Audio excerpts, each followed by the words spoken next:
Okay, we're talking Maggie. Let's talk the next angle right at the top. The next time you visit the popular Starbucks outlet for a coffee, you'll have to scan the menu carefully to avoid an ingredient that's been blacklisted by the food regulator. 32 of the coffee major syrups and sauces are now under the scanner. And the food regulator has cracked the whip. Across products now, even your morning cereal and frozen foods now face the risk of not meeting safety standards. Here's our special report tonight on the toxins in the food you eat and how Maggie now could be the tip of the iceberg. For caffeine addicts, there's no bigger fix than a steaming cup at Starbucks. But now, there's trouble brewing for the global coffee giant.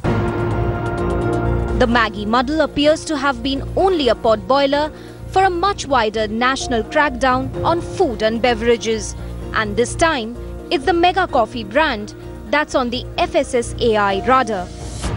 We at India Today have done a reality check at the Starbucks coffee. We tried to ask for certain items which were put on the blacklist. We've managed to get at least 2 of them. Now, this is the items that we really got. We've got a tall mocha frappuccino with chocolate syrup. We've also got a white chocolate mocha. These are the items which are available. Now, there were many items on the list, many of them which are not available currently inside the Starbucks coffee. But yes, a cause of concern. But the fact remains that Starbucks coffee itself have said that if there's been any rejection of their products, it's not just because of the quality, it is because of technicalities, and they're trying to correct the technicalities as soon as possible. Popular Starbucks ingredients, including its famed caramel sauce and decaffeinated espresso, have been blacklisted by India's food body, and coffee lovers may be forced to seek an alternative. In that case, it really gives a apprehension about going to that brand next time. I think now it's better to stay at home and rely on homemade things. 32 syrups and sauces are under the scanner. But India Today's report shows that these items continue to be sold over the Starbucks counter.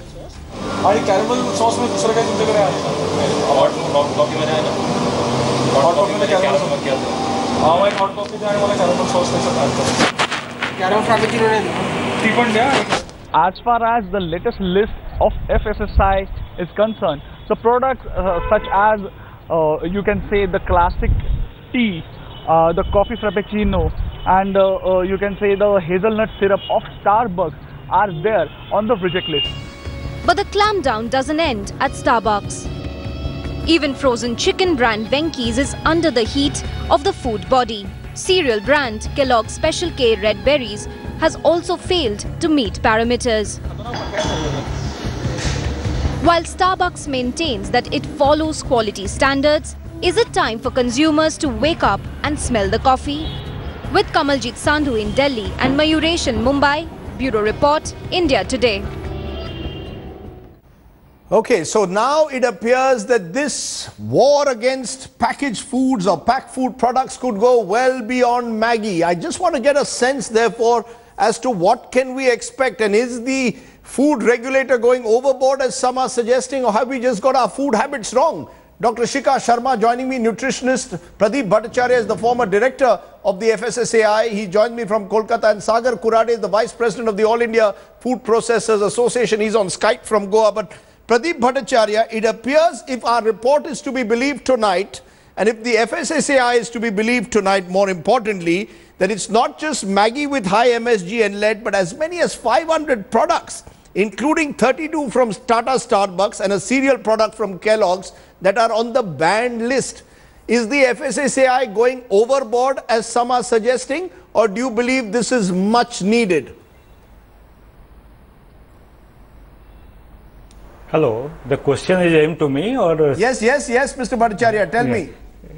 No, I am Pradeep Chakravorty, actually, yes, not go ahead. Bhattacharya. Yes. Yeah, actually, every product, this packaged products actually contains a lot of additives. And the additives actually we know that may cause harm, and we have in our food safety and standards regulation we have specified limit for all additives, and according to food actually. So, but what was happening for the last 20-25 years? Suddenly one day Maggie, now we are finding Starbucks, now Kellogg's cereal. it almost seems that suddenly the FSSAI has woken up to this. What was FSSAI doing for all these years till now? FSSAI was not there. It came into existence in 2011. Earlier, actually, we had 8 different acts: Food Products Order, Prevention of Food Adulteration Act 1954, MMPO, MFPO, and other acts. Actually, we had 8 different acts. All these acts have been repealed, and FSSAI, Food Safety and Standards Act 2006, came into existence with effect from 5th of August 2011. So before that, there was no such, and this act is self-compliance mode, and emphasis is more on self-compliance. Sir, are you saying that you believe that all these packaged food products against which now action is likely to be taken, all of them do not meet the safety standards in your view? I want a straight answer. No, not at all, not at all. I don't want to mean that. Actually, most of the packaged foods are meet the safety standards, because we have specified in our regulation actually what will be the standards of the packaged foods. If they maintain their quality, then there is no problem at all. Can I come to you for a moment, Shikha Sharma? Now we are being told that the coffee and the coffee products at Starbucks are under question. Cereals from Kellogg's are under question. Do you believe that this is a wake-up call? Because the other way I would look at it is, look at the kind of food which is being sold on the streets of this country. Look at the kind of food and the oils that we eat. Suddenly we are being told that virtually every packaged food product in particular contains either toxins or trans fats or MSG and lead. So yeah, so what is interesting is, like, if you see that what has been banned or rejected are the flavorings. So basically what's happening is, whether it was Maggi using its own flavoring which was not permitted, or whether these Starbucks is using some flavoring artificial agents which may not be permitted by the law. So actually, to enhance the taste, increase the addictiveness, and change the flavor, and all these flavors are chemicals, that's where the problem is coming. Now, as far as the rest of the food thing is concerned, like the street food and other things, definitely they should come under the scanner, because that as you know, someone rightly pointed out, that we buy shoes in air-conditioned shops, while we buy food on street corners with flies and insects hovering all around.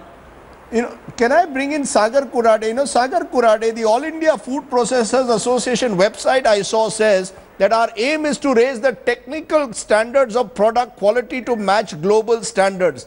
Our report now, and what we've learned, is that as many as 500 products have failed to get approval as of 30th April 2015. Is something wrong with the way packaged foods are meeting safety standards? See, my issue with the whole process is the way the standards have been drafted in the Indian food law. As far as the best of the world standards are concerned, they are all horizontal standard based.